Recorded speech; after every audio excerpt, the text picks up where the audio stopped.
The coronavirus epidemic has led to all of us really just facing this new norm. Schools are closed, businesses are closing, grocery shelves, a lot of them are empty.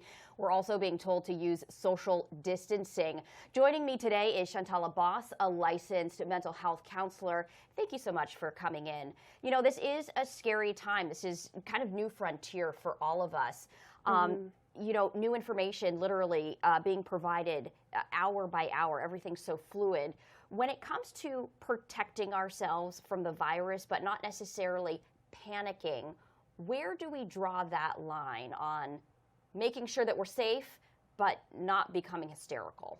Well, really trying to figure out what are the facts versus what is our fear. And that's difficult right now because there are a lot of different facts being thrown out there. So before we hear something and we start panicking, really evaluating it. Human behavior, a fight or flight response is if we see something that is a threat, we're going to react. And we're going to react based on what others are doing, and we're quickly going to scan what we did in the past. So a lot of times when we see something like this happening, we may make a quick knee-jerk reaction based on fight or flight response of what we would have done in the past or what everyone else is doing. That may not be what we need to do in this situation because we do have more time to think about it. We have more information coming, so we don't have to make those type of knee-jerk reactions. We need to really try to more research what we're hearing, and we need to see what other people are doing, maybe what they need to do, but that doesn't mean that's what we need to do. If they're buying up a certain amount of things at the store, do we really need to?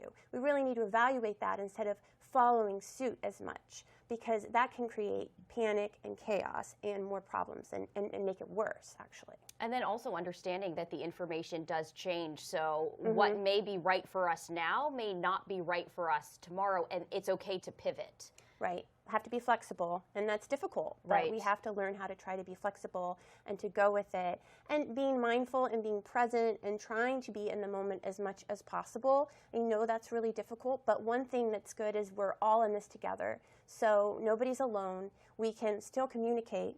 We can still have FaceTime, and we can have access to technology, so we can still talk and have support, and that's a great thing, because before in the past, like we were saying earlier, we didn't have that. We didn't have that kind of technology to be able to see face-to-face and have that much interaction. So when you're talking about being mindful and being present, it's obviously very important, but for people out there who might not truly understand what that is and why that's so important, can you kind of explain it to our viewers? Well, it's more just focusing on what can I control versus what I can't control. And when we're fearful, we want to control something. Right. That's just human nature. So what can we control? And what can we control that's going to be productive? So sometimes people want to control something that maybe buying up something that they don't need makes them feel better, but is that productive? Or is controlling something a different way? Or can you educate yourself? Can you learn how to wash your hands appropriately? It's amazing how many people don't know the exact way to wash their hands. There's lots of new information we can learn and setting a new norm for being healthy.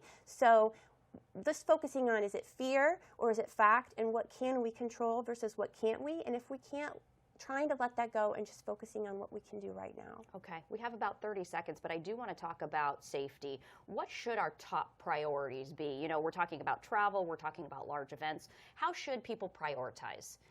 Based on their own need, I think it's really important too to realize that this is about other people. A lot of people are young, maybe not susceptible as much to the virus, but realizing that it's not just about us, it's about other people. So we need to be careful, we need to be cautious, and we need to take those precautions even if it doesn't affect us. So, you know, maybe we do need to stay home if we don't feel well, or we need to make sure we take our temperature if we're feeling a little under the weather. So we need to do more of these checking and balancing things, not shaking hands anymore, just things that we wouldn't have done maybe as much in the past. Such great advice. Shantala Boss, a licensed mental health counselor, thank you so much for going in depth with us. Thank you for having me.